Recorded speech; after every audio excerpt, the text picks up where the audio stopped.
प्यारे दोस्तों, आज की कहानी सुधा नाम की एक लड़की की है। सुधा एक बहुत ही आलसी लड़की थी। घर के काम करना तो दूर, वो एक गिलास पानी के लिए भी अपनी माँ पर निर्भर थी। अरे अब उठ भी जा नालायक, 10 बजे तक सोती रहती है। अरे कुछ तो घरेलू लड़कियों वाले लक्षण दिखा। सोने दो ना माँ, क्यों परेशान कर रही हो? अरे भाग्यवान, क्यों मेरी बिटिया को तंग कर रही हो? सोने भी दो इसे। लो, बाप बेटी दोनों एक जैसे हैं। देख लेना, आपकी ये लाडली ससुराल जाके हमारी नाक कटाएगी। मैं कहती हूँ अब भी वक्त है, अपनी ये आदतें सुधार ले, वरना ससुराल में तेरी सास कान खींच कर तुझे सीधा करेगी। वही तुझे सबक सिखाएगी। दुनिया में आज तक कोई ऐसी सास पैदा नहीं हुई माँ, जो सुधा चोपड़ा को सबक सिखा सके। लेकिन होने को कुछ और ही मंजूर था। सुधा की शादी एक ऐसे घर में हो जाती है जहां उसकी सास एक रिटायर्ड पुलिस वाली थी। अब कहानी में मजा आएगा। हाँ माँ, यहाँ सब बहुत अच्छा है। मेरे ससुराल के लोग भी ना बहुत मिलनसार हैं। ठीक है माँ, मुझे नींद आ रही है, फोन रखती हूँ माँ। ठीक सुबह 5 बजे। अरे जल्दी उठो भाग्यवान, वरना कयामत आ जाएगी। हैं? अरे क्या हुआ? कौन सी कयामत आ जाएगी? अरे मेरी माँ आ जाएगी। तुम नहीं जानती, इस घर में सिर्फ मेरी माँ का हुक्म चलता है। सबको सुबह 5 बजे बिस्तर छोड़कर हॉल में पहुंचना ही पड़ता है। अरे अब इंसान क्या अपनी नींद भी पूरी नहीं करेगा? यहाँ मजाक चल रहा है क्या? तभी वहां सुधा की सास आ जाती है। अटेंशन! मजाक तो तू समझ रही है बाबू, ये मेरा घर है और यहाँ हर किसी को डिसिप्लिन में रहना होगा। अटेंशन!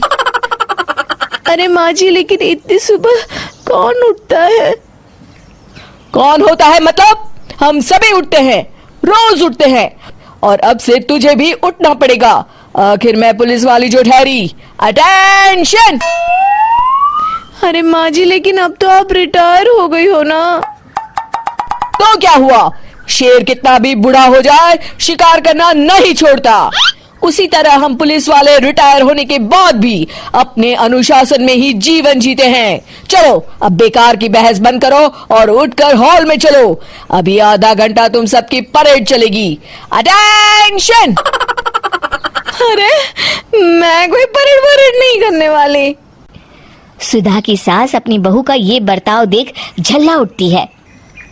गौर से देख, तू कहां और किसके सामने खड़ी है? यहां बात सिर्फ एक बार समझाई जाती है, बस। अटेंशन! इतना कहकर सुधा की सास चली जाती है। अपनी सास का ये रूप देखकर सुधा घबरा जाती है और जल्दी से उठकर बाहर चली जाती है। उस दिन से सुधा की जिंदगी बदल जाती है। हाय, थक गई मैं तो। ये घर है या जेल? कितना काम करना पड़ता है। लाइए दीदी, 2 रोटियां और दीजिए, मुझे बड़ी भूख लगी है। ठहर जा बहू, ये तू क्या कर रही है? मैंने सबके खाने का हिसाब तय कर रखा है। तुम 4 रोटी से ज्यादा नहीं खा सकती और ये मिर्च मसाला भी नहीं चलेगा। मेरी बहुएं एकदम फिट होनी चाहिए। अटेंशन! क्यों माँ जी, आप हमें दंगल में लड़ने के लिए तैयार कर रही हैं क्या? क्या कर रही हो सुधा? माँ जी को मजाक बिल्कुल पसंद नहीं है। चुप करके खाना खा लो, इसी में भलाई है।